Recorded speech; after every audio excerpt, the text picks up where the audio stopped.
Hey guys, I hope everyone's doing well. I shared a verse last night on Facebook and on the youth group's Instagram page that I went over while I was reading from a book last night, and then I'm kind of going to break that verse down here today and kind of see how it applies to our life.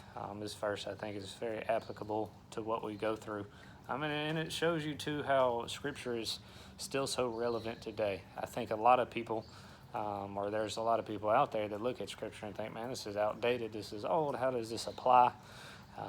If you feel that way, you can read the book of James, and I promise you, it's going to feel like it's talking to your situations you're dealing with as we speak, which shows you that Scripture, every time you read it, man, you can learn something new, and it applies so well to today.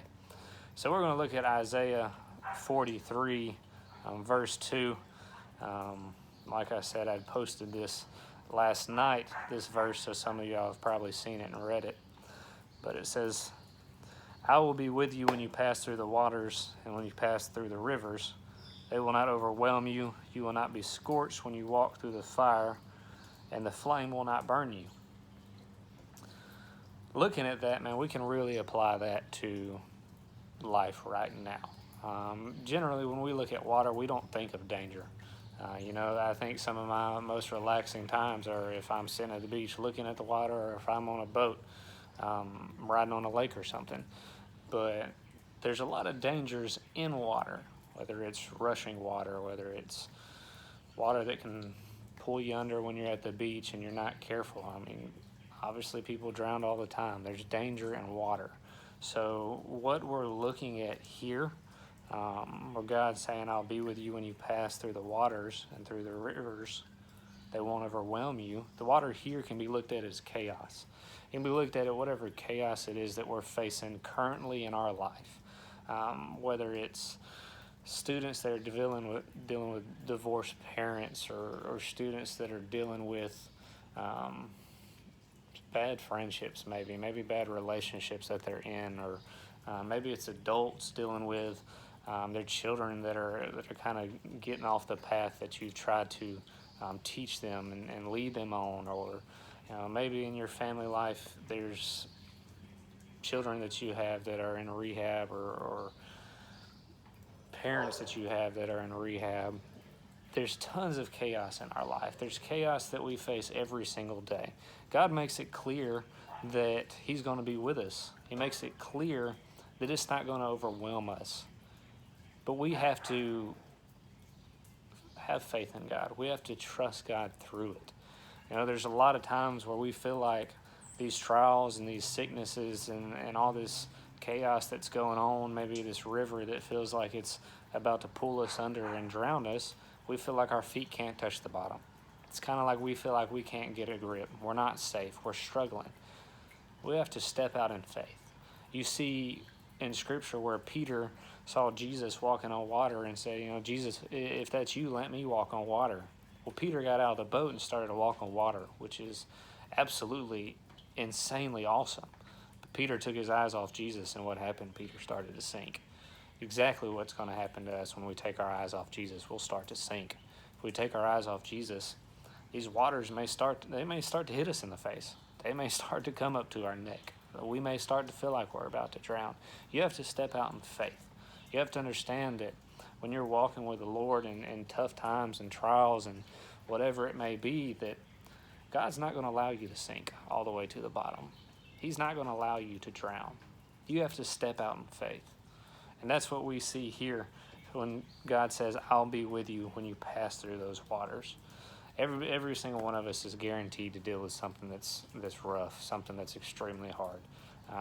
For me personally, it's anxiety. I went a long time without any issues in anxiety, and then in the past few months, they've come back and worked up a storm.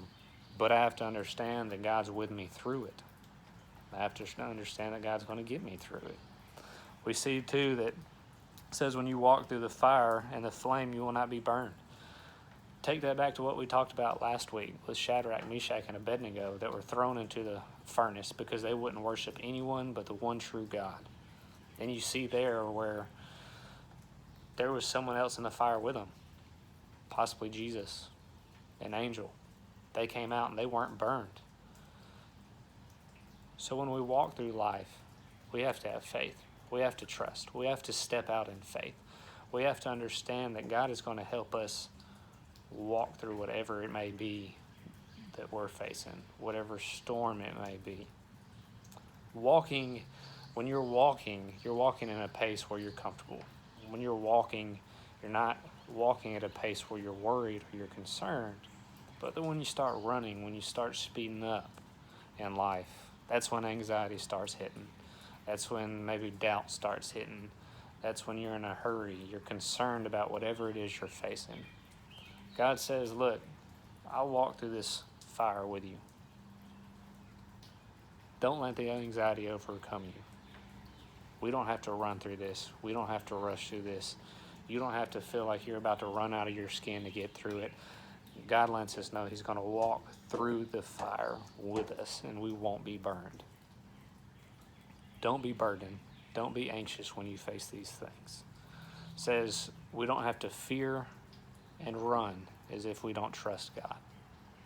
Make sure that in your life that when you read Scripture, look at how it relates to your situation today. I guarantee you can read this Scripture today and it'll mean one thing. You can read it tomorrow and it'll mean a completely different thing to you.